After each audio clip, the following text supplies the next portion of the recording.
विठाला विठाला विठाला विठाला विठाला विठाला विठाला विठाला विठाला ज्ञानदेव तुकाराम भगवान की जय ज्ञानेश्वर महाराज की जय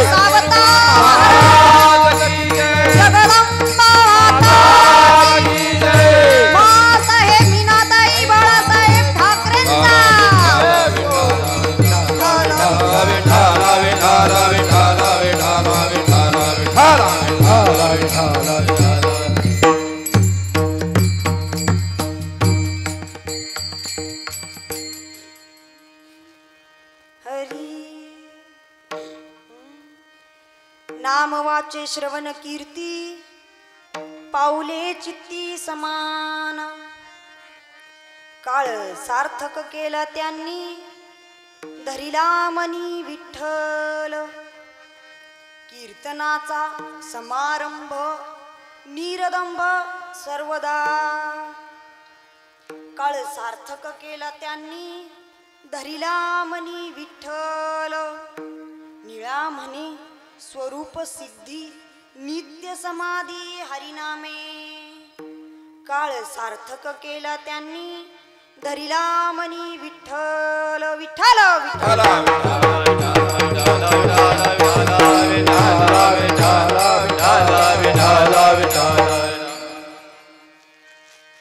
महायोग पीठे तटे भीमरथ्यां वरं पुंडरीकाय दातुं मुनीन्द्रे समागत्य तिष्ठन्तमानन्दकन्दं परब्रह्मलिङ्गं भजे पांडुरंगा करो प्रथम नमन तुझरे चरण संतातिया तुझरे चरण संतातिया तुझरे चरण संतातिया पांडुरंगा करो प्रथम नमन तुझरे चरण संतातिया तुझरे चरण संतातिया तुझरे चरण संतातिया चक्रपादाने कथेचा विस्तारो चक्रपादाने कथेचा विस्तारो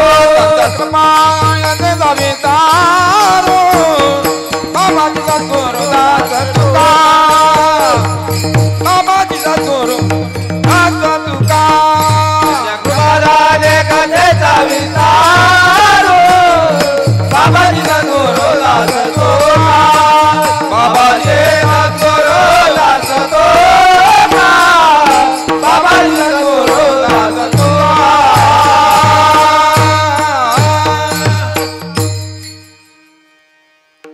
पांडुरंगा करू प्रथम नमन दुसरे चरण संतांचिया त्यांच्या कृपादानी कथेचा विस्तारू बाबाजी सद्गुरुदास तुका अलंकापुरी रम्य सिंहासनस्थं पदं भोज तेजं स्मृति प्रदेशं विदीन्द्रादिदेवे सदा स्तूयमानं समाधिस्थमूर्तिं भजे ज्ञानदेवम् ओम नमो ज्ञानेश्वर करुणाकरा दयाळा तुमचा अनुग्रह पवन झालो चराचरी ओम नमो ज्ञानेश्वर करुणाकरा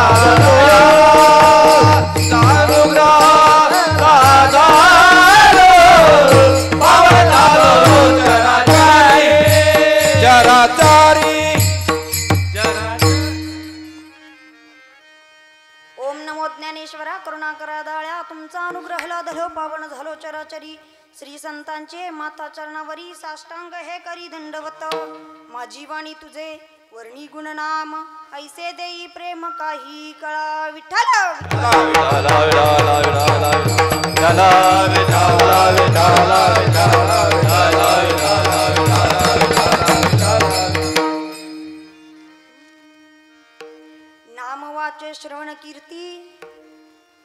पाऊले चित्ती समान काळ सार्थक केला त्यांनी धरिला मनी विठ्ठल आनंदकन सच्चिदानंद घन परात्पर पूर्ण परब्रह्म प्रकाश भगवान परमात्मा आणि त्या भगवान परमात्म्याच्या सेवेसाठी घेतलेला अभंग जगद्गुरु जगतवंदनीय श्रीमंत संत तुकोबाराय यांचे एकनिष्ठ शिष्य भक्तवत्सल निळोबाराय महाराजांचा चार चरणाचा अत्यंत गोड सुंदर असा अभंग आज आपण सेवेसाठी निवडलाय विठ्ठल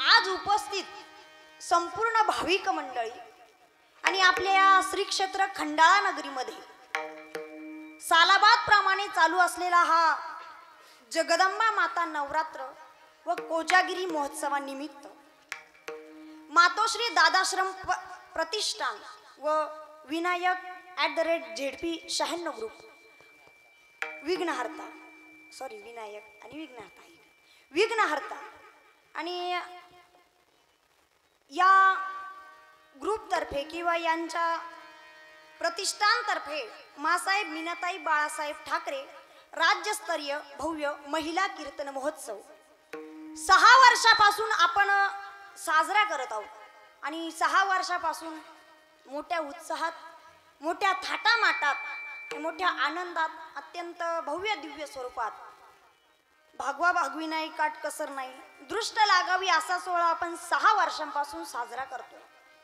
आणि या सोहळ्याची आजची प्रथम दिवसाची चिंतन सेवा ज्यांच्या प्रेमातून माझ्या वाट्याला आली असे असणारे आदरणीय आपल्या सप्ताहाचे संपूर्ण संयोजक आयोजक नियोजक प्रायोजक कार्यकर्ते मंडळी किंवा संपूर्ण ग्रामस्थ मंडळी ग्रामस्थ भजनी मंडळी गायनाचार्य मंडळी आदरणीय पेटी मास्तर माईक सिस्टीमवाले दादा असतील त्याचप्रमाणे आदरणीय आमचे मृदंगाचार्य सचिनजी महाराज मापारी असतील आदरणीय आमचे मुरलीनाना थोरात असतील त्याचप्रमाणे आदरणीय आमचे व्हिडिओ शूटिंगवाले दादा असतील तुम्हा सर्वांच्या प्रेमातून ही सेवा माझ्या वाट्याला आली तरी आई जगदंबा मला जशी बुद्धी देईल तसं मी या अभंगाचं चिंतन करण्याचा प्रयत्न करणार आहे विठ्ठल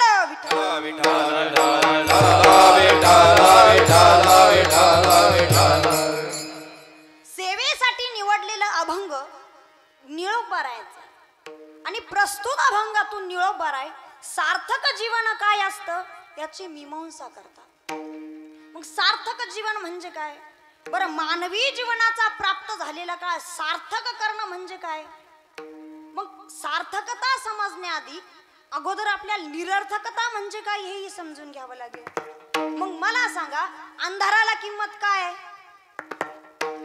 पुरुष मंडळ अंधार पडला अंधारानंतर जर उजाड पडलाच नाही तर अंधाराला किंमत काय उजाड आहे म्हणून अंधाराला किंमत आहे बरं सूर्याला किंमत काय तो आपल्याला प्रकाश देतो म्हणून सूर्याला किंमत तसं चांगल्याला किंमत काय वाईट आहे म्हणून चांगल्याला किंमत आहे आणि जोपर्यंत चांगलं कळत नाही तोपर्यंत वाईट कळत नाही आणि वाईट जोपर्यंत कळत नाही तोपर्यंत चांगल्याची किंमतही समजत नाही आणि चांगलं कळतही नाही म्हणून सार्थकता मानवी जीवनाचा प्राप्त झालेला काळ कोणाचा सार्थकता आहे मग जोपर्यंत आपल्याला सार्थकता समजत नाही तोपर्यंत आपल्याला निरर्थकता समजतही नाही निरर्थकता म्हणजे काय आहे ही आपल्याला कळत नाही विठ्ठल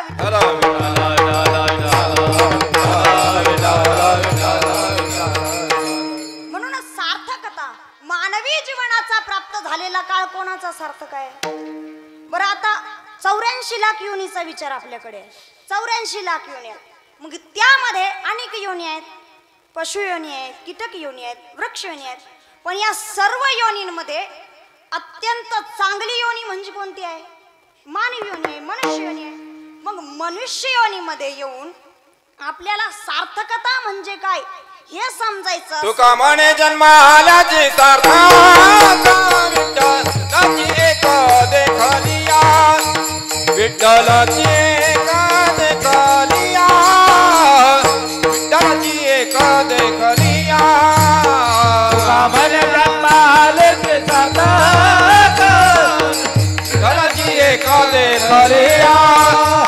विठ्ठलाची एक देखलिया विठ्ठलाची एक देखलिया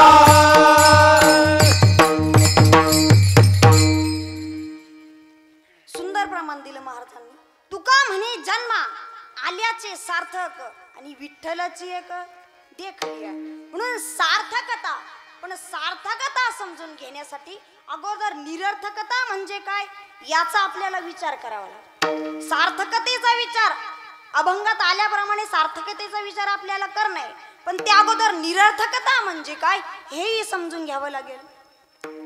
मग हे कसं असतं, संत वाङ्मयाचं चिंतन हे म्हणजे आरसे येतात. कसे आरसे आहेत?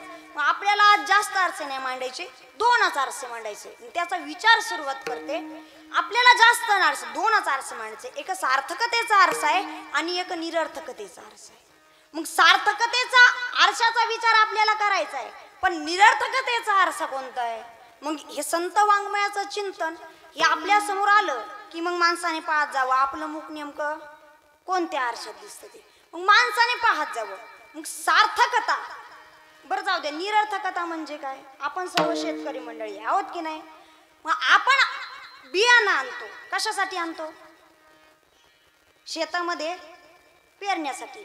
आणि ते बियाणं आणलं, ते पेरलं, उगवलं तर सार्थकता आहे का नाही उगवलं तर सार्थकता आहे? उगवलं तर सार्थकता आहे आणि नाही उगवलं तर ही त्याची काय आहे? निरर्थकता आहे. तसं हा काय आहे? माईक आहे. या माईक सिस्टीमचं काय काम आहे? माझा आवाज, गायनाचार्यांचा आवाज सर्वांना स्पष्टपणे ऐकायला यावा याच्याकरता याची योजना आहे. आणि इथं आणल्यानंतर हा जर व्यवस्थित चालतच नसेल तर? तसं तुमची माईक सिस्टीम फार सुंदर आहे. मी एक उदाहरण म्हणून सांगितलं, कारण Mike is the best and best is the operator. Vitthal Vitthal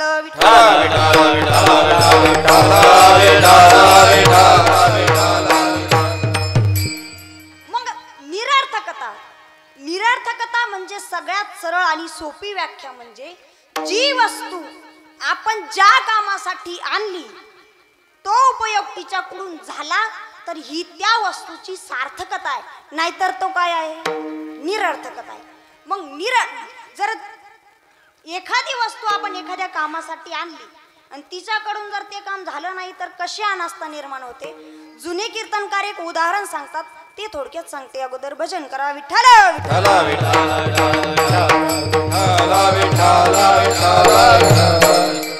जुना काळ आणि पोराच्या लग्नाची बैठक बसली.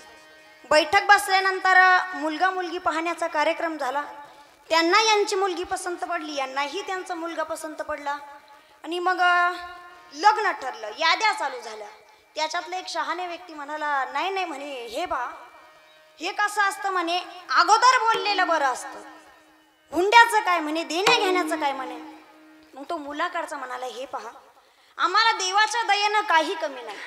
5-25 एकर जमीन आहे. छत्रपती संभाजीनगरमध्ये 2-4 बंगले, वैजापूरमध्ये 2-4 बंगले, गावाकडे जमीन भरपूर आहे. पिकत नाही म्हणून काय झालं म्हणे, पण भरपूर आहे म्हणे. देवाच्या दयेनं आम्हाला काही कमी नाही म्हणे. पण हे पहा म्हणे, आम्हाला तुमची मुलगी आवडलेली आहे. आम्हाला काही नको, हुंडा नको, सोनं नको, नाणं नको. एक काम करा म्हणे, आमचे येणारे जे पाहुणे आहेत ना ते फार प्रतिष्ठित आहे म्हणे, मोठ्या घरचे आहेत म्हणे.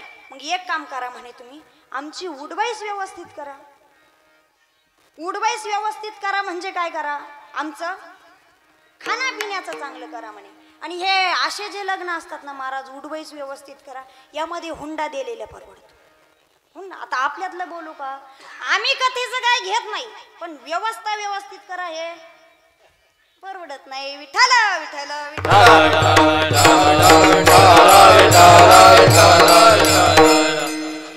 एक महाराज आहे, ते म्हणे आम्ही कथेला आल्यानंतर पैसे घेत नाही, आम्हाला पैसे नको, आम्ही कुटीमध्ये राहतो म्हणे. आणि त्यांची कुटी बांधायला 5 लाख रुपये लागतात. मग सार्थकता बरं जाऊ द्या, ते म्हणे आम्ही सगळं व्यवस्थित करू म्हणे. तुम्हाला काय म्हणे, तुम्हाला जेवण चांगलं झालं पाहिजे, तुमची उडवाईच चांगली झाली म्हणे. हो म्हणे, काही हरकत नाही, आम्ही जेवण चांगलं करू म्हणे. मग जेवण्यासाठी काय करा म्हणे, लाडू करा म्हणे. मग ठीक आहे म्हणे, लाडू तर लाडू म्हणे. मग आता लाडू म्हणल्यानंतर पूर्वीच्या काळी महाराज लवकर मिष्टान्न भेटत नसायचं आणि आता ज्या त्या भागातली पद्धत आहे बरं. आपल्याकडे मुलगा तरुण झाला की आपण त्याला काय म्हणतो, काय म्हणतो, ए बुंदी कधी खाऊ घालतो म्हणतो की नाही. म्हणजे आपल्या भागामध्ये टॉप मोस्टचा मेनू बुंदी. तिकडे तुम्ही सातारा भागाकडे गेला तिकडे म्हणते लाडू कधी खाऊ घालतो. म्हणजे त्यांच्या भागाकडे टॉप मोस्टचा मेनू लाडू. ठीक आहे म्हणे लाडू करू म्हणे. मग लाडू करू म्हणल्याबरोबर मग त्यांनी लाडू करण्यासाठी सुंदर असे आचार्य आणले. आणि पूर्वीच्या काळी महाराज लोक एखाद्याची पंगत असली का लोक वाट पाहायचे कधी आमंत्रण येतं म्हणून. एखाद्याच्या पंक्तीला शिरा जरी असला तरी लोक खुश व्हायचे शिराय म्हणून. कारण पूर्वीच्या काळी मिष्टांना लवकर भेटत नसायचं. आणि आता ती परिस्थिती राहिली नाही महाराज. पूर्वीच्या काळी तर मराठवाड्यातले लोक म्हणे ताट आणि पाण्याचा तांब्या घेऊनच लगे जेवायला तयार. पाण्याचा तांबे म्हणजे पाणी पिण्याकरता तांब्या, बरं वेगळा अर्थ घेऊ नका. ताट आणि पाण्याचा तांब्या घेऊनच लगे जेवायला तयार. पण आता लोक खाण्यासाठी मरमर करत नाही म्हणे. महाराज पूर्वीचे लोक परान्ने प्राप्ते दुर्बुद्धे माम प्राणेशी दया करू प्राणांजन्मनी. आता ते सुभाषित स्पष्ट आहे ना, प्राणांजन्मनी जन्मनी म्हणे. म्हणे काय म्हणे, लोकांचं अन्न जर खायला भेटलं म्हणे तर माणसानं ढिलं पडू नये म्हणे. का ढिलं पडू नये, कारण प्राणांजन्मनी जन्मनी. जन्म काय हा काय म्हणे पुढचा जन्म भेटून जाई म्हणे, पण मिष्टांना लवकर भेट प्राणांजन्मनी जन्मनी म्हणे. मग त्यांनी अशी सगळी लाडूची तयारी केली. आणि ती लाडूची तयारी करताना त्यांनी लाडूसाठी सुंदर एक आचार्याने अशी सुंदर बाई आणली, सुगरण बाई आणली.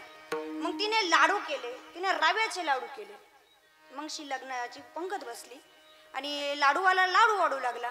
एक जण म्हणे एकाने एक लाडू ठेवला, तो म्हणाला 2-2 लाडू ठेव. मग हा म्हणाला याने 2-2 लाडू ठेवले. लोक काय मिष्टांना भेटायचं म्हणून तयारीतच आलेले. धोत्रवाल्यांनी अगोदरच एक गाठ ढिली करून ठेवली होती. पॅन्टवाल्यांनी अगोदरच एक बटन ढिलं करून, का कारण ढिलं नाही पडायचं म्हणून. मग लाडूवाला असा लाडू वाढू लागला. 2-2 लाडू ठेवले. लाडू असे सुंदर ताटात दिसत होते, पंतरवाळीत दिसत होते. आणि मग पुंडलिकावर ते झालं की एकदा लाडूवर ताव मारायचा. असे सगळेजण वाट पाहू लागले, तोंडाला पाणी सुटू लागलं. मग पुंडलिकावर ते झालं आणि लाडूवर ताव मारायचा म्हणून एकाने लाडू असा घेतला आणि लाडू असा दाबला. पण लाडू काही दबे ना, कारण कोण केलं होतं महिला मंडळ, कोण केलं होता, सुगरणीने केलं. पण लाडू काय दाबाना. मग त्याला वाटलं जाऊ द्या म्हणे, काही लाडू 2 बोटी असतात, काही लाडू 2 हाती असतात म्हणे, बोटानं फुटायचं नाही म्हणे. मग त्यानं काय केलं महाराज, तो लाडू घेतला आणि हाताने असा दाबला. पण लाडू काही हलवू नये बोलवू नये. त्याने विचार केला जाऊ दे म्हणे, काही लाडू 2 बोटी असतात, काही हाती असतात, हाताने फुटायचं नाही, काही लाडू दाती असतात म्हणे. मग त्यानं काय केलं, लाडू असा घेतला आणि दाताने दाबला. पण दात ढिला झाला पण लाडू काही फुटला नाही. कारण कोणा केला होता, चांगल्या सुगरणीने केला होता. लाडू काही फुटला नाही महाराज. त्याला असा राग आला. पंक्तीतून एक म्हातारं उठलं, त्यानं असं दार बघितलं, दाराच्या फटीत लाडू ठेवला, जोर. त्याला वाटलं आता तरी ते दाराचे खिळे सटले, पण लाडू काही. कारण कोणा केलं होता, कोणा केला होता, चांगल्या सुगरणीने केला होता. त्याला असा राग आला महाराज. तो म्हणाला काय राव, एवढासा लाडू मला फुटत नाही. मग तो घरात गेला, घरातून घन आणला, खाली लाडू ठेवला आणि त्या लाडूवर जोरात घन मारला. त्याला वाटलं आता तरी, पण लाडू तिथून निसटला आणि एका शेजारच्या डोक्यात जाऊन बसला. त्याला अशा झणझण मुंगे आले महाराज. त्याला रावळे. तो म्हणला मला मारतो काय, म्हणून त्यानं तो लाडू मारला आणि धरला आणि याला मारायला गेला. याला वाटलं मला मारतो काय म्हणून यानं हुकवलं आणि तो शेजारच्याला लागला. त्या लाडूचा असा अदवा तदवा झाला. काय झाला, अदवा तदवा झाला. त्या लाडूचा धप्पाकुटीचा खेळ झाला. आपल्याकडे खेळ आहे ना धप्पाकुटीचा, ज्याच्या हातात चेंडू पडेल त्याने तो उचलायचा, जो दिसेल त्याला मारायचा. त्या लाडूचा असा अदवा तदवा झाला. मग मला सांगा, चांगलं संपन्न होतं ते लाडू केले कशासाठी होते, कशासाठी केले होते, खाण्यासाठी केले होते. पण त्या लाडूचा खाण्याकरता उपयोग झाला का, झाला का महिला मंडळ, नाही. त्या लाडूचा असा अदवा तदवा झाला. म्हणजे सांगण्याचं तात्पर्य, जी गोष्ट ज्या कामासाठी आपण आणली तिच्याकडून ते काम जर झालं तर तिची सार्थकता आहे, नाहीतर ते निरर्थक आहे. विठ्ठल विठ्ठल.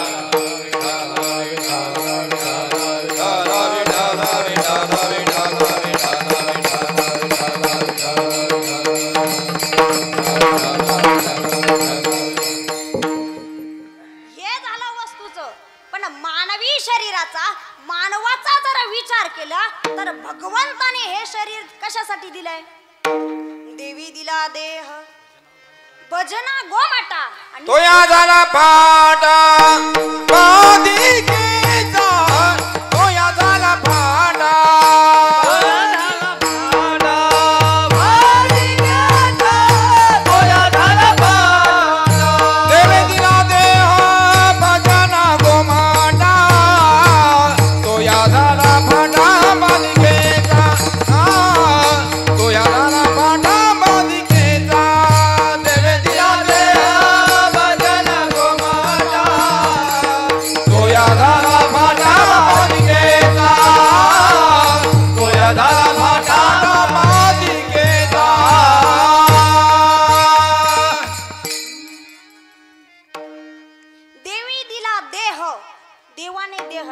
कशासाठी दिला?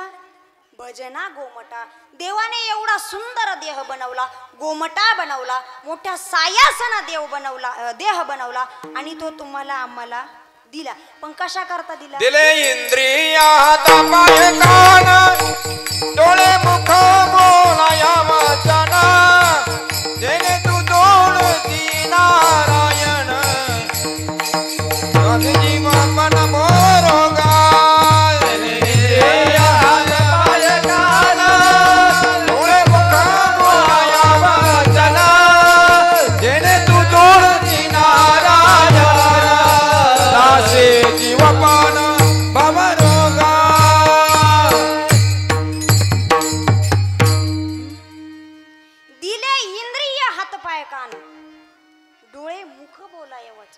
मग देवाने एवढा गोमटा देह बनवला, सुंदर बनवला. नरतनुसे आया बाबा मुख कमल तो अच्छा आहे.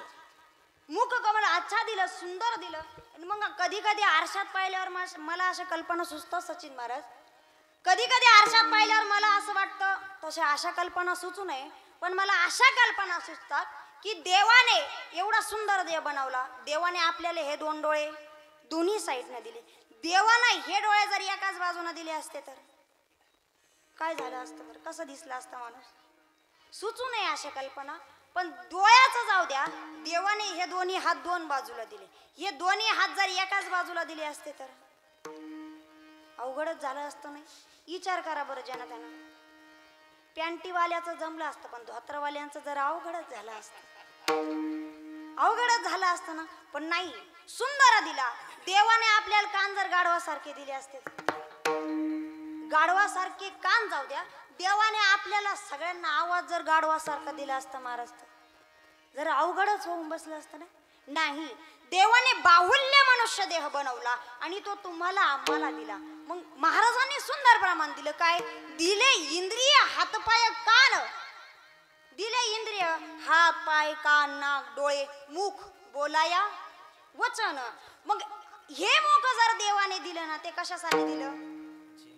देव दिया कमल मुख राम भजन को, राम भजन को दिया, राम भजन को दिया कमल मुख राम भजन को दिया, कमल मुख राम भजन को दिया. राम भजन को दिया, राम भजन को दिया कमल मुख राम भजन को दिया, कमल मुख राम भजन को दिया. खाया पिया सुख से सोया, खाया पिया सुख से सोया, खाया पिया सुख से सोया, खाया पिया सुख से सोया. नाग जमाना खोया, नाग जमाना खोया, राम भजन को दिया, हरि भजन को दिया, कमल मुख राम भजन को दिया, कमल मुख राम भजन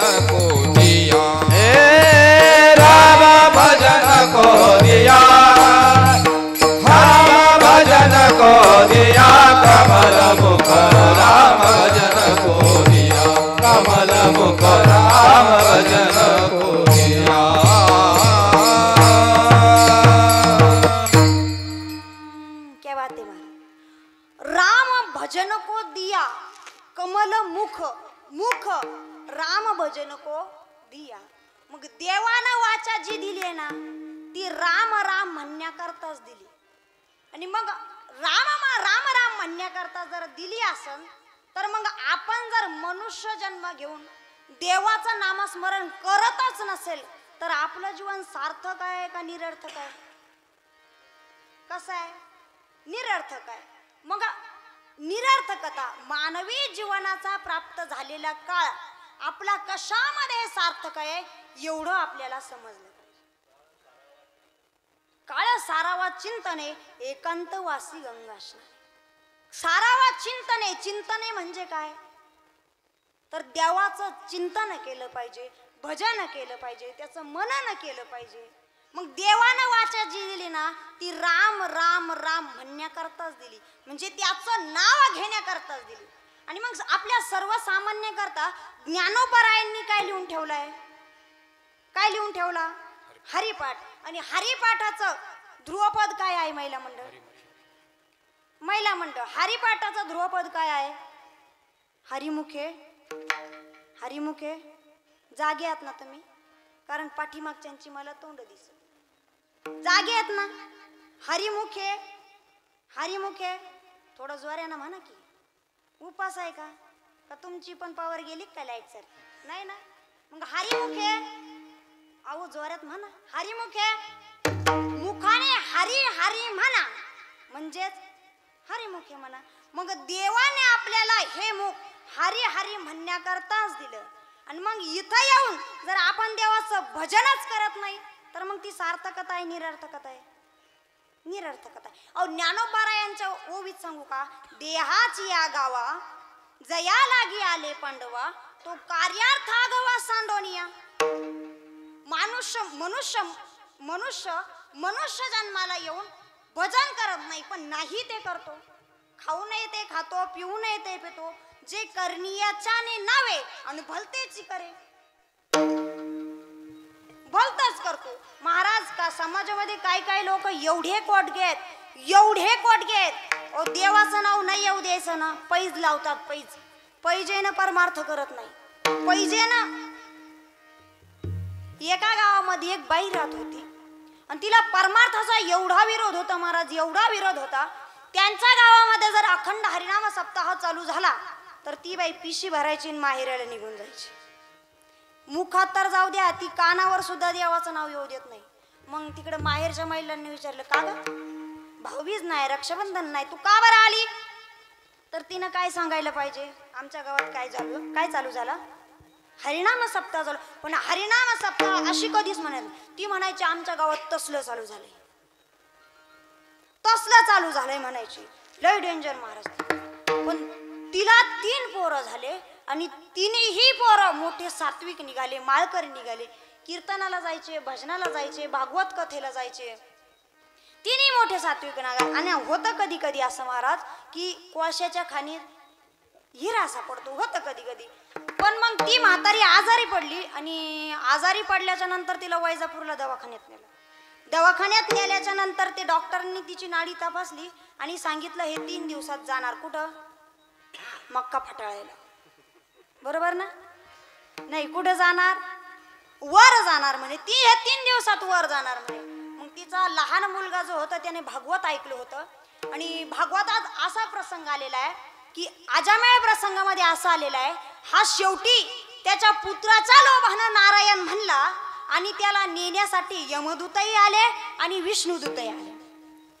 यमदूत म्हणायचे की बाबा हा आमचा ग्राहक आहे, याने करू नये ते केलंय, हा आचार भ्रष्ट झालाय, ब्राह्मण असून भ्रष्ट झालाय, जार कर्म केलंय, हा आमचा ग्राहक आहे. विष्णुदूत म्हणाले नाही नाही हा आमचा ग्राहक आहे. म्हणे कसं काय? म्हणे याने मारताना नारायण नाव घेतलं म्हणे. मग ते यमदूत म्हणाले अरे नारायण तुमच्या देवाचं नाव नाही घेतलं म्हणे, त्याने त्याच्या पोराचं नाव घेतलं म्हणे. विष्णू नारायण नाव आधी आमच्या मालकाचं काही याच्या बाप पोराचं म्हणे. बरं तुमचं गिरे. मग त्या विष्णुदूताच्या मुखांमध्ये शुकाचार्यांनी गोड श्लोक घातला आणि तो श्लोक असा आहे, सांकेत्यम पारिहास्यम वा स्तोभम हेलनमेव वा वैकुंठ नाम ग्रहणम अशेच अगहरम विदुः.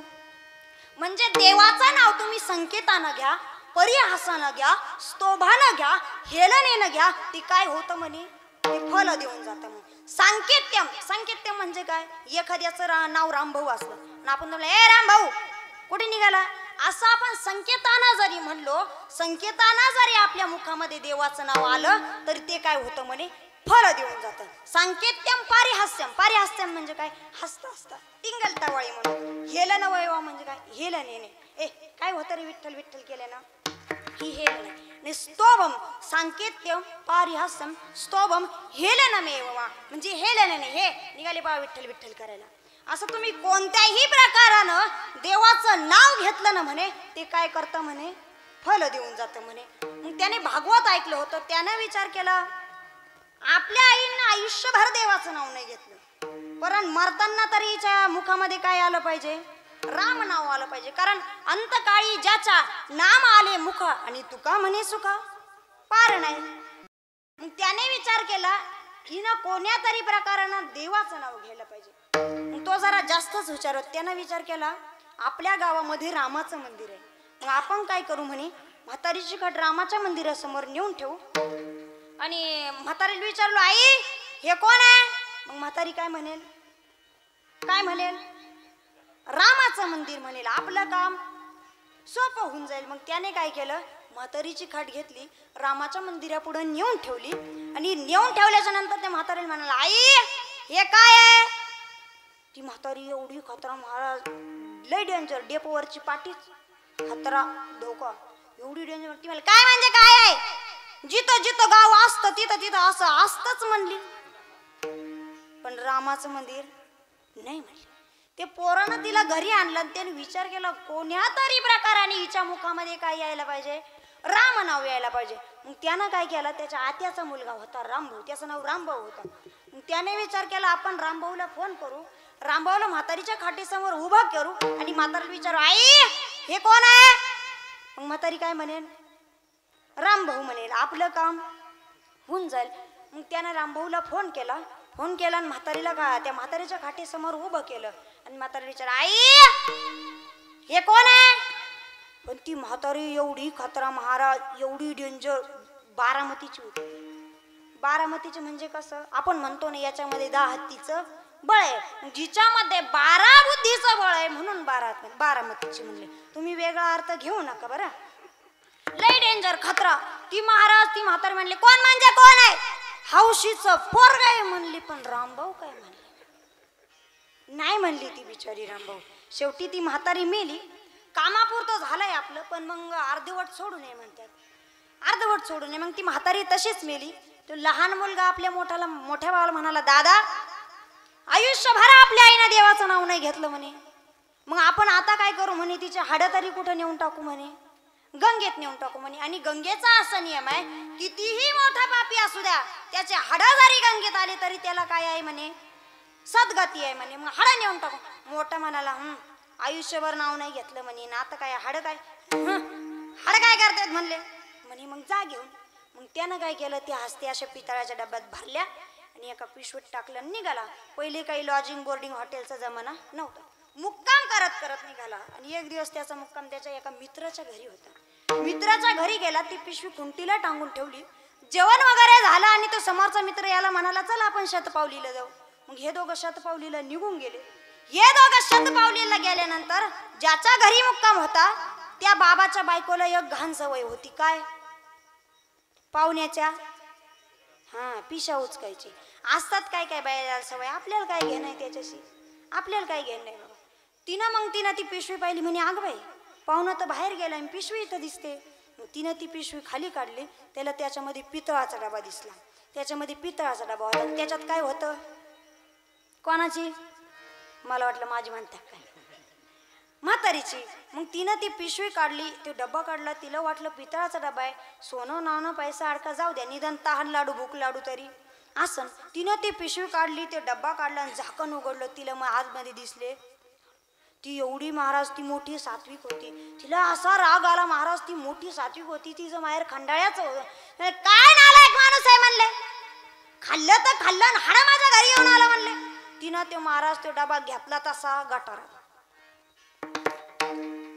म्हातारी गटारात. तिनं ते झाकण लावलं, डब्बा ठेवला आणि ती पिशवी कुंटीला टांगून ठेवली. हा काशीमध्ये गेला, विधी झाला आणि विधी झाल्याच्या नंतर ते ब्राह्मण काका म्हणाले सोडा. सोडा हस्ती म्हणल्याच्या नंतर याने तर डबा उघडून पाहिला तर म्हातारी गायब. हा घरी आला आणि ते मोठा भाऊ म्हणाला बघ मी तुला म्हणलो होतो का नाही, हिचे हात हाडकुड जाणार नाही, काशीला जाणार नाही, झाली की नाही मदतच गायब. ते मोरारी बापू खूप रंगून सांगतात. मग ते म्हणाले भैया मुझे मालूम था बुड्ढी कैसी है, मुझे मालूम था. म्हणून मी काय केलं म्हणे बुड्डीची एका हाडाची पाऊंडर करून एका डबीत ठेवली म्हणे. आता तू मी नाही म्हणे, सहकुटुंब सहपरिवार जायचं म्हणे, रेल्वेनं आणि एसटीन नाही म्हणे, आता गाडी करून जायचं म्हणे, गाडी करून. मग त्यानं काय केलं, त्याचं नवीन लग्न झालेलं होतं, त्याची नवीन लग्न झालेली बायको, ते मोठे भाऊ दोन भाऊ, त्यांचं सगळं कुटुंब असा ती हस्ती घेऊन निघाला. मग यानं आवर्जून ती डबी खिशात टाकली, आवर्जून डबी खिशात टाकली आणि कुठे थांबला, कपडे धुवायला टाकले की अगोदर काढून घ्यायचं काय काय. म्हातारी हो थोडं बारीक लक्ष द्या, म्हातारी म्हातारी कपडे घातले की आवर्जून खिशात ठेवायचं काय हा. डबी हो थोडं बारीक लक्ष द्या, डबी डबी. आंघोळीला उतरला की अगोदर काढून घ्यायचं काय काय. म्हातारी हो थोडं बारीक लक्ष. म्हातारी मग असा मुक्कामवर मुक्काम करत करत तिथं काशीमध्ये पोहोचले. काशीमध्ये पोहोचल्याच्या नंतर ते विधी चालू झाला आणि विधी चालू असताना ती लहानी जाऊ, याची नवीन लग्न झालेली बायको, मोठ्या जावाला म्हणाली ताईसाहेब इथं जरा माणसं आहेत म्हणे, मला लाज वाटेल आंघोळीला, मी पुढं जाऊ का म्हणे, तिथं महिला मंडळ आहे, जाय म्हणे, काही हरकत नाही म्हणे. मग इकडं विधी झाला आणि ब्राह्मण काका म्हणाले सोडा आणि मग याने खिशातून काढली काय काय डब्बी. आता बरं ध्यान देऊन म्हणाले डब्बी डब्बी महाराज. डब्बी काढली आणि मग ते ब्राह्मण काका म्हणाले सोडा. हा म्हणाला डब्बी जर उघडून सोडली ना म्हणे तर म्हातारी उडून जायला बसली. म्हणजे कारण बारामतीची कोण म्हणलं, कोण उडून जायला बसली म्हणजे तसं नाही म्हणे, डबी सगट सोडायची म्हणे. म्हणे मग याने ती डबी सगट म्हातारी सोडली आणि मोठ्या भावाला म्हणला बघ आणली का नाही मी म्हातारी आज. मोठा भाऊ म्हणाला मला अजून पण भरोसा आहे. अरे काय भरोसा, म्हातारी गेली म्हणे. झालं तसंच महाराज.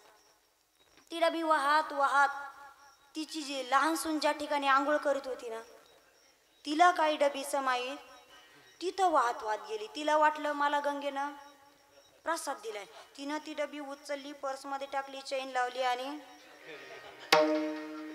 म्हातारी घरी. मग घरी आल्याच्या नंतर त्या पंक्ती असतात आणि पंक्ती मग तिच्या जवळ 2-4 म्हाताऱ्या बसल्या. म्हणे बाई आमचे कायाचे पांढरे केस झाले म्हणे, आम्हाला अजून पंढरीचं दर्शन होईना म्हणे. तू काशी केली, तुला काशीचं दर्शन झालं, मोठी भाग्यवान आहे म्हणे. आजीबाई नुसती भाग्यवान नाही म्हणे, म्हणे मग म्हणे मला गंगेने प्रसाद पण दिलाय म्हणे. मग प्रसाद दिल्या म्हणलं बरोबर ती मोठी जाऊ होती का ती डोकून पाहू लागली नेमका काय प्रसाद दिला. मग ती म्हातारीने विचारलं का ग बाई का प्रसाद दिला. मग हिनं काय केलं, ती चैन उघडली आणि डबी ती मोठ्या जावान पाहिली. ती पळत होती. पंक्ती थांबवा थांबवा म्हणले पंक्ती. तीच नवऱ्याने विचारलं अगं बाई का. ती म्हणे म्हातारी गेली नाही म्हणे, म्हातारी परत आली म्हणे, ती गेलीच नाही म्हणे, गेलीच नाही म्हणे म्हातारी. सांगण्याचं तात्पर्य या समाजामध्ये काही काही माणसं असेही आहेत आणि हे जीवन निरर्थक आहे, निरर्थक आहे. मग जीवनामध्ये सार्थकता म्हणजे काय. मग आपल्याला जर वाटलंच, कारण माणसाने सार्थकतेच्या संकल्पना स्वतःच्या मनाने ठरवू नये. कारण सामान्य बुद्धीची माणसं कशालाही सार्थकता, कशालाही. अहो एखाद्याची चप्पल हरवली, असून असून कितीची असते आपल्यासारखे चप्पल, 300 नाही तर 400 रुपयाची. आणि ती चप्पल हरवली आणि ती हरवलेली चप्पल सापडली तर त्यामध्ये आपण सार्थकता मानणारी मंडळी. हरवलेली चप्पल सापडली त्यामध्ये आपण सार्थकता मानतो. अहो एवढंच नाही, सध्या कृपा आणि प्रसाद हा शब्द फार ढिलान सोपा झालाय, फार ढिलान सोपा. अहो एखाद्याला एसटी मध्ये जागा भेटली, लोक म्हणे जागा भेटली कृपा झाली तुमची. एसटी मध्ये जागा भेटण्याला आपण कृपा समजू लागलो. एक महाराजांचा विद्यार्थी होता, त्याच्या अंगावर उपर्ण होतो, काठ फाटलेला होता, रंग उधळलेला होता. म्हणलं का हे उपर्ण कोणाचं आहे. म्हणे आमच्या महाराजांचा प्रसाद. म्हणलं प्रसाद एवढा फाटका एवढा हलका. मग कृपा आणि प्रसाद हा शब्द आपण कोठे नेऊन ठेवलाय. म्हणून सार्थकता कशात आहे हा प्रश्न जर माणसाला निर्माण झाला ना तर माणसाने स्वतःच्या बुद्धीने डोकं चालवलं. मग काय करावं? साधू संतांना विचारायचं की तुमची सार्थकता कशामध्ये आहे. मग तुकोबारायांना विचारलं, तुकोबाराय तुमची सार्थकता कशात आहे. महाराजांनी अगोदरच प्रमाण दिलं. काय? तुका म्हणे जन्म आल्याचे सार्थक विठ्ठलाची एक देखरी. किती स्पष्ट बोलले बरं तुकोबाराय. काय बोलले? तुका म्हणे जन्म आल्याचे सार्थक आणि विठ्ठलाची एक. विठ्ठल पाहिला आमचं जीवन सार्थक आहे. सार्थक झालं म्हणे. महाराज काही काही संतांचं साधूंचं बोलणं अगदी सरळ सोपं साधं असतं. त्यामध्ये अजिबात गिचड मिचड नसतो. सरळ सर्वांना समजेल असं. मुंबईला एक गृहस्थ होते. सहज बोलणे हाची उपदेश. सहज ते बोलता बोलता उपदेश करून जातात. बोलता बोलता. मुंबईला एक गृहस्थ होते. माने भाऊ म्हणून नाव होतं त्यांचं. पण रेल्वेमध्ये उच्च अधिकारी होते. पण परमार्थाची आवड होती. आळंदीला आले वद्यवारीला काही एका दिवसात ज्ञानेश्वरी वाचायची आणि मग मुंबईला जायचं. आणि शुद्ध वारीला देहूला आले की एका दिवसात गाथा वाचायची आणि मग मुंबईला. एवढी संत वाङ्मयाची सेवा करणारे. एक दिवस एका गृहस्थाने त्यांना विचारलं, म्हणे भाऊ म्हणे काय. म्हणे स्नान आणि आंघोळ याच्यामध्ये फरक काय. म्हणे काय फरक आहे. म्हणे स्नान आणि आंघोळ याच्यामध्ये नक्कीच काहीतरी फरक असला पाहिजे. म्हणे काय फरक आहे. मग ते किती स्पष्ट बोलले पहा. म्हणे स्नान आणि आंघोळ याच्यामध्ये फरक काय सांगू का. जे करत असताना पाण्याचे ओघळा अंगावरून जातात ना म्हणे ती आंघोळ झाली. आणि जे करत असताना एकही अवयव न आण ते स्नान झालं म्हणे. फरक काय म्हणे. म्हणजे बकेटातलं पाणी तांब्यानं अंगावर घेणे ही आंघोळ झाली म्हणे. आणि नदीमध्ये बुडवून जे केलं जातं ते स्नान झालं. म्हणजे किती सरळ बोलले, सोपं बोलले. म्हणून काही काही महात्म्यांच्या वाणीमध्ये बिलकुल गिचड मिचड नसतं. बिलकुल नाही. अगदी सहज सोपं सर्वांना समजेल असं. मग तुकोबारायांना विचारलं तुमची सार्थकता कशात आहे. तुकोबाराय म्हणाले विठ्ठल पाहिला हे आमचं जीवन सार्थक झालं. आमचं जीवन सार्थक झालं. मग तुकोबाराय सूत्र मांडले आणि तुकोबाराय मोकळे झाले. पण ते कसं असतं माहिती का.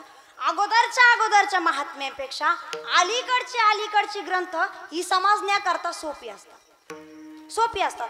पातंजली योगसूत्र आहे. पतंजलीनं लिहिलं तेवढ्यावर समजत नसतं. मग एका साधूने एका संतांनी त्याच्यावर न्यायबोधिनी केली. अजून सोपं झालं.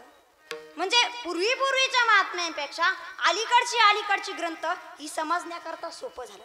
मग काल्याच्या अभंगामध्ये एका चिंतन आहे. काल्याच्या कीर्तनामध्ये एक अभंग आहे आणि त्याचं चिंतन आहे. तुकोबाराय म्हणतात काय म्हणतात. वेदसे चरित्र केले नारायण वेदसे चरित्र केले. कोणी दसे केले.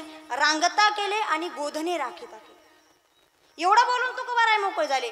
मग आता आम्हाला प्रश्न पडला की रांगता कोणते केले आणि गोधने राखता कोणते केले. तर निळोबारायांची गवळण आहे. डोळ्यासमोर आणले की लगेच कोड सुटतं. मग रांगता काय केले. कपट्या मामळ भटा दिले पिढे दान शोषले विषपुतना पाजिताची स्तन उखळी बांधिता उपटिले विमलार्जुन बक्षुनी मृतिका वदनी भुवनी हो. रांगता केले आणि गोधने राखता कोणते केले. गेले गिरी गोवर्धन येणे उचलिला काया महासर्प नातोनी हानीला जाता वनवा व मुखेची प्राशिला. मुखेची प्राशील येणे आणि की एक नवलाव केला काला वातीता विधाता ठकविला. गोधने राखत केले. म्हणजेच मागच्या संतांपेक्षा अलीकडचे संत हे विस्तार करत असतात.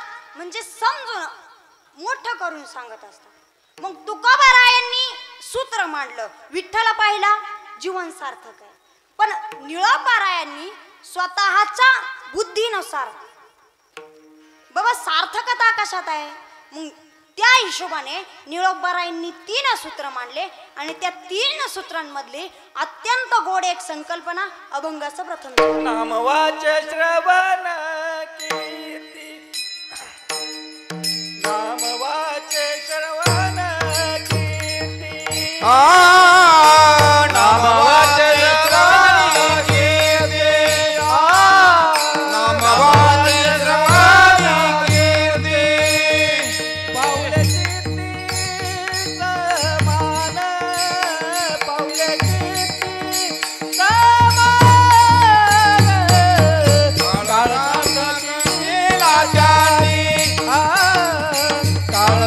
की केलं त्यांनी पाऊले चित्ती समान पाऊले चित्ती समान काळजात केला जाणी काळजात केला जाणी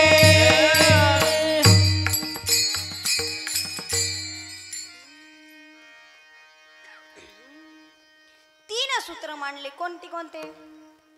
नाम वाचे, दुसरी श्रवण कीर्ती आणि तिसरे पाऊले चित्ती समान.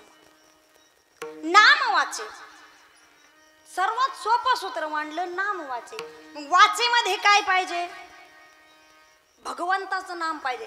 अहो साधू संतांना कधी कधी आपल्या वाणीला म्हणावं लागतं की वाणी बाद झालं, नाव घोकणं बाद झालं तरी सुद्धा वाणी त्यांचं ऐकत नाही. तुकोबारायांना सांगावं लागतं वाणी बाद झालं देवाचं नाव घोकणं. माझी मज झाली अनावर वाचा. अहो साधू संतांच्या जीवेवर हे नाव अखंड खेळत असतं. मग त्यांना देवाच्या भजनाशिवाय दुसरं काही करावंच वाटत नाही. मग तुकोबारायांनी आपल्या घरावर पाटी लिहून ठेवली. काय? कोणी म्हणाल तुकोबा महाराज म्हणाले तुम्ही अगोदर पाटी वाचली नाही का? आता मज पाशी नका वधवो प्रपंचाचे वेशी, आता नाही कवे कानी मज देवाविना वाणी. अहो देवाच्या काना देवाच्या कीर्तीशिवाय त्यांना दुसरं काही ऐकावंसच वाटत नाही. ऐकावंसच वाटत. मग तुम्ही म्हणाल साधू संतांच्या जीवेवर देवाचंच नाव कसं असतं बरं? कसं असतं देवाचं नाव? गुरुवर्य बंडता त्यांचे गुरु आहेत विहेकर दादा म्हणून, आणि त्यांनी विनायक महाराज साखरे यांच्याकडे 18 वर्ष वेदाचं शिक्षण घेतलं. आणि त्यांची पद्धत अशी होती बोलण्याची. त्यांना कोणी आवाज दिला दादा तर ते काय असं कधीच म्हणत नव्हते. ते म्हणायचे ज्ञानदेव ज्ञानदेव. त्यांना कोणाला आवाज जरी द्यायचा असला ना, त्यांच्या सेवेकरता त्यांची भाची होती आणि तिचं नाव गंगा होतं, तर ते गंगा असं कधीच म्हणत नव्हते. ते म्हणजे ज्ञानदेव. मग तिला समजून पाहिजे दादानं काय दिलं, आवाज दिला. मग ती दादांकडे आली. कायच पाहिजे? ज्ञानदेव ज्ञानदेव जेवण पाहिजे. मग ती जेवणाचं ताट घेऊन आली की यांनी एका घासाला 15 ते 20 वेळेस ज्ञानदेव ज्ञानदेव ज्ञानदेव ज्ञानदेव ज्ञानदेव असं म्हणत होते. मठाचं काम चालू होतं आणि मठामध्ये विटांची गाडी आली.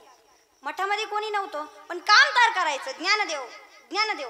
मग त्यांनी एक वीट घ्यायची आणि ती वीट विद्यार्थ्यांकडे देताना ज्ञानदेव ज्ञानदेव ज्ञानदेव ज्ञानदेव. वाचेमधून ज्ञानदेव नाव गेलंच नाही त्यांचं, कारण याला म्हणतात नाम वाचे.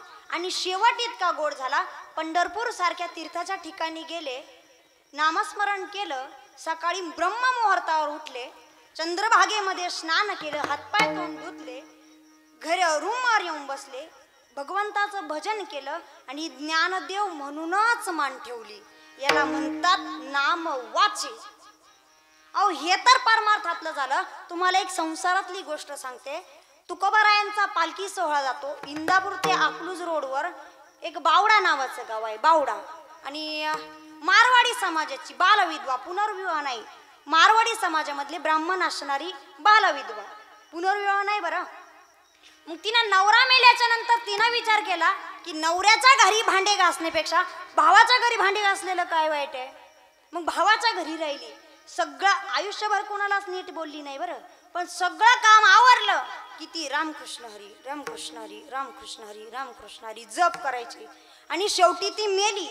तिचा भाचा डॉक्टर होता. ती मेली, तिच्या नाड्या बंद पण तिचे होटही चालू आणि तिची माळही चालू. रामकृष्ण हरी रामकृष्ण हरी रामकृष्ण हरी रामकृष्ण हरी. हा एवढा शरीराला लागलेला संस्कार, शरीराला लागलेलं वळण, याला साधं आणि सरळ आणि सोपं निरोपराय काय म्हणतात? नाम वाचे, श्रवणी कीर्ती. अहो त्या साधू संतांच्या कानावर जर ग्राम्य गीत आलं ना तर ते ग्राम्य गीत येऊ देत नाही. ते ग्राम्य गीत येऊ देत नाही. त्यांना ऐकावंसंच वाटणार नाही, कारण त्यांना भगवंताच्या कीर्तीशिवाय दुसरं काहीच ऐकावंसं वाटत नाही. म्हणून नाम वाचे, श्रवणी कीर्ती आणि तिसरा मुद्दा मांडला पाऊले चित्ती समान. मग पाऊलच का बरं? चित्तामध्ये पाऊल समान पाय धारण करता येतात का? मग पावले म्हणजे काय तर वेदांतानं केलेलं कारण सांगते. पावलं म्हणजे उत्तम आनंद स्वरूपम पाद शब्देन भन्यते, म्हणजे उत्तम आनंद स्वरूप आहे. पाय म्हणजे स्वरूप आहे. मग याचा आपल्याला सरळ असा अर्थ करता येईल. वाचेमध्ये देवाचं नाव, कानावर कीर्ती आणि पावले चित्ती समान, म्हणजे आपल्या अंतरंगामध्ये ज्ञानाधिष्ठित वृत्ती झालं आणि ज्ञानाधिष्ठित वृत्ती होऊ नये व्यवहार भक्तीचा आहे. म्हणजेच नाम वाचे श्रवणी कीर्ती आणि पावले चित्ती समान. विठ्ठल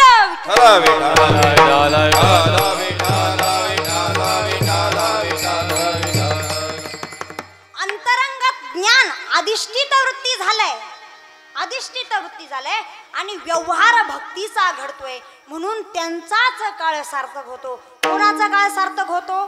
अभंगाचं द्वितीय चरण. केला काळ सार्थक त्यांनी, काळ सार्थक केला त्यांनी, काळ सार्थक केला त्यांनी, काळ सार्थक केला त्यांनी, काळ सार्थक केला त्याने, काळ सार्थक केला त्याने, काळ सार्थक केला त्यांनी, काळ सार्थक केला त्यांनी, काळ सार्थक केला त्याने, काळ सार्थक केला त्याने.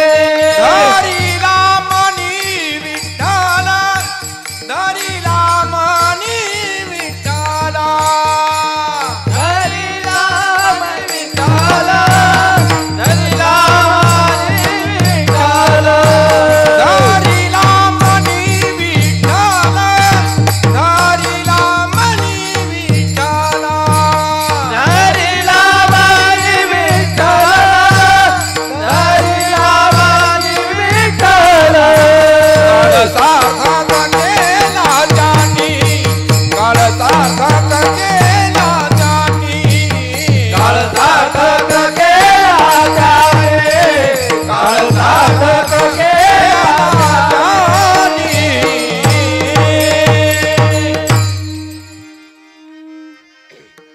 काळ सार्थक केला त्यांनी. त्यांनी कुणी? धरिला मनी विठ्ठल.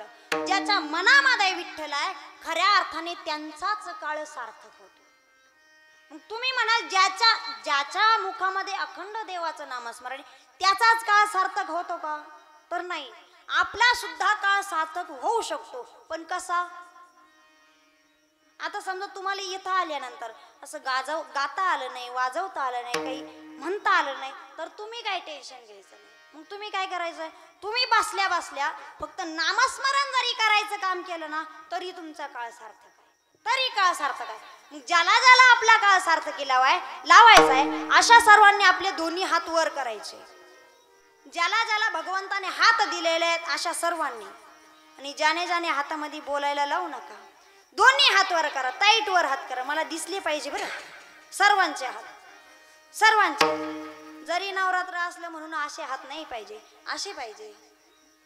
कारण कीर्तनामध्ये कसं असतं, जो जेवढी जोरात टाळी वाजवीन त्याचं पाप तेवढाच जोरात निघत, आणि जो वाजवत नाही त्याच्या डोक्यावर बसतं. म्हणून काय करायचं? सर्वांनी हाताने टाळी वाजून मुखाने भजन करायचं. काय करायचंय? भजन करायचे. मग टाळी कशी वाजवायची? चला, टाळीचा आवाज आला पाहिजे जोरात. एक एक जोरात जोरात टाळी, टाळीचा आवाज येत नाही. हरी विठोबा रखुमाई, विठोबा रखुमाई, हार घालायचा ना. रखुमाई, विठोबा रखुमाई, विठोबा रखुमाई,